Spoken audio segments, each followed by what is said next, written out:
मेरी मांग है मंत्री जी अपने क्षेत्र से जुड़ी हुई, आप मुझे ये भी बता दें कि एक टांग पे खड़ा होकर बताऊं या दोनों टांग पे कि जो आपका ध्यान आकर्षण हो जाए विपक्ष के सांसदों की तरफ भी, क्योंकि देखो सरकार के जितने लोग बोले सबने आपकी बड़ाई की और हम लोग भी बड़ाई करते हैं कि आप अवसर दे दें तो और बड़ाई करते हैं। तो इसलिए पूछ रहा हूं, एक टांग पे खड़ा होकर बोलूं जो आप निगरानी बनाएंगे या फिर दोनों टांग पे खड़ा होकर बोलूं जो आपका ध्यान हमारी तरफ आकर्षित हो जाए।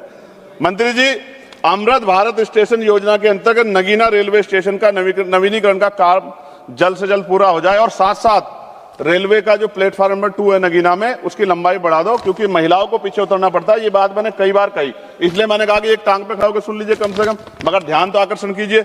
नगीना और आसपास के क्षेत्र में लाखों लोग दिल्ली, हरिद्वार और लखनऊ की यात्रा करते हैं, इसलिए आवश्यक है कि दिल्ली और हरिद्वार जाने वाली प्रमुख एक्सप्रेस ट्रेनों का ठहराव नगीना लोकसभा क्षेत्र में बढ़ाना चाहिए। नजीबाबाद नगीना धामपुर रेल मार्ग पश्चिम उत्तर प्रदेश के लिए बहुत महत्वपूर्ण है। मैं मंत्री जी से मांग करूंगा कि इस रेल सेक्शन को, इंफ्रास्ट्रक्चर को मजबूत किया जाना चाहिए। नगीना क्षेत्र के लोगों की सुविधा के लिए दिल्ली और लखनऊ के लिए नई इंटरसिटी ट्रेन चलाई जाए, इससे क्षेत्र के छात्रों और व्यापारियों को बड़ा लाभ मिलेगा।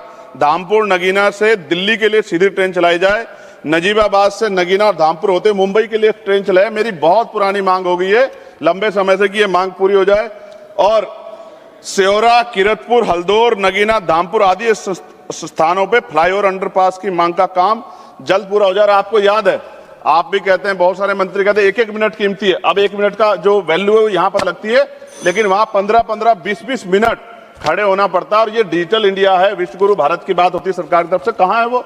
कितने फाटक ऐसे जिन पर भी काम होना बाकी है? मुजफ्फरनगर में शुक्रताल में जो बहुत बड़ा तीर्थ है मंत्री जी, गुरु गद्दी अखंड ज्योति सतगुरु समनदास जी महाराज की, वहां बहुत लाखों श्रद्धालु जाते हैं, उसको भी किसी कनेक्टिविटी से जोड़िए, तो इससे अर्थव्यवस्था में भी फायदा होगा और वहां के जो वहां मानने वाले लोग हैं उनको भी जो है वो भी आपका धन्यवाद करेंगे। अंत में मैं केवल ये बात कहना चाहता हूं कि भारतीय रेल केवल लोहे की पटरियों पर नहीं चलती हुई, यह देश के विश्वास और उम्मीदों पर चलती है। अगर इस विश्वास को मजबूत करना है तो रेलवे को सच में मजबूत करना होगा।